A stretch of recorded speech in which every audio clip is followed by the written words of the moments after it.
நம்ம திருவள்ளூர் மாவட்ட செய்திகள்.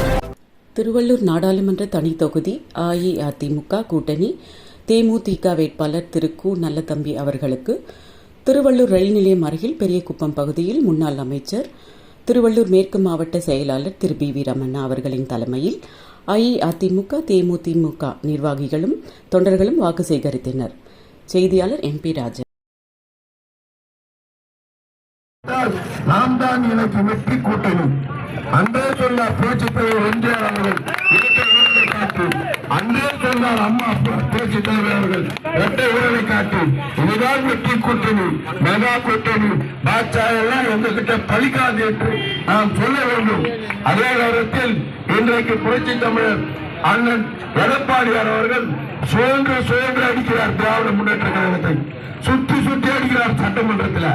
இது அவருக்கு பதிலே கொடுக்க முடியல. அண்ணனை சிரிச்சாவே எங்களுடைய கேப்டனுடைய செல்ல பிள்ளை கேப்டன் விஜய பிரபாகர் அண்ணனுடைய சிரிப்பை பற்றி சொல்லி அவ்வளவு சந்தோஷப்படுறாரு. ஒரு புன் சிரிப்பா சிரிக்கிறார் அண்ணன்ட்டு. அதை கேலி செய்யறாங்க ஒரு மனுஷன். அண்ணன் சொன்ன மாதிரி பொம்மை முதலமைச்சர் என்று சொல்வது மு.க. ஸ்டாலின். அது உண்மைதான்.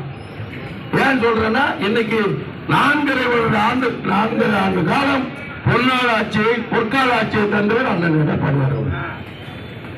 இதே நேரத்தில் இன்னைக்கு தேர்தல் அறிக்கையில் அண்ணன் சொல்லியிருக்காங்க, எடப்பாடி அண்ணன் சொல்லியிருக்காங்க. நான் கூட இடையில ரொம்ப நாளா சட்டமன்றத்தில் இருக்கிறப்போ அண்ணன் அன்னைக்கு எடப்பாடி அண்ணன் பிடபிள்யூடி மினிஸ்டர் 4 வார்த்தை பேசுவாரு, உட்காந்துவாரு, கோரிக்கையை பத்தி பேசுவாரு, உட்காந்து. ஆனா இன்னைக்கு பார்த்தா பகிரங்கமான பேச்சு.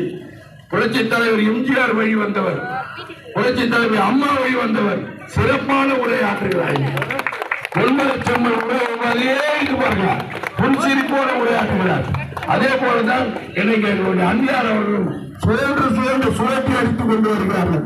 இந்த நாட்டில், அதாவது 2011 நான் எப்படி சட்டமன்றத்திற்கு சென்றேனோ அன்றைய தினம் நான் எழுப்பி நின்றவர் கிட்டத்தட்ட 6 முறை சட்டமன்றத்தில் 30 ஆண்டு காலம் எம்எல்ஏவாகவும் முன்னாள் அமைச்சராகவும் இருந்தவர்கள் பதவியில்.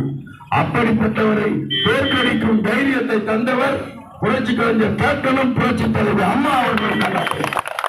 அதே போலதான் இன்றைக்கு பணமாக கொண்டவர்களாக இருந்தாலும் சரி,